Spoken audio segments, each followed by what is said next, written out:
When Fidel Castro took over in Cuba and formed what he thought was a popular dictatorship, he was asked, do you have freedom of the press? He said, no, we don't really.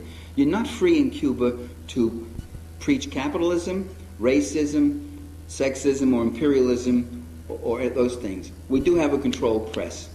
Why don't you have our capitalist point of view in here in Cuba? He said, well, we get all your stations from Miami anyway, but we'll be happy to put your viewpoint on our official television when you would make time and put our viewpoint on your television. Well, we can't do that because we have a free and independent press. Right. Okay, so we are told that we must oppose Cuba because Fidel Castro is a dictator. But wait a minute. Before Fidel Castro took power in 1959, there had been 20 years of rule by a dictator. His name was Batista. Batista was a butcher. He was hated by the Cuban people. And the U.S. loved him, kissed him, hugged him, made nice with him, sent him aid, trained his Guardia Civile and all this sort of thing. What's the difference? What was the difference between Batista and Castro?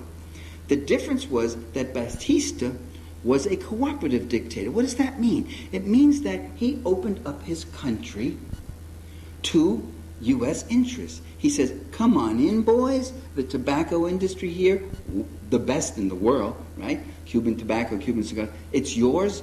The cotton industry, the sugar industry, the magnesium, the mining, the shell food, the tourist industry, big one, all yours. You guys come on in. You own it all, Yankees. You can have it. You can profit. And I keep my people down so that they work hard for less. And the less you have to pay them, the more there is for you. And all you got to do, though, is take care of me, my family, my brother Juan, my brother Jose, my cousin this and that. You give me my boodle. You train my police and paramilitary, and we'll take care of everything for you.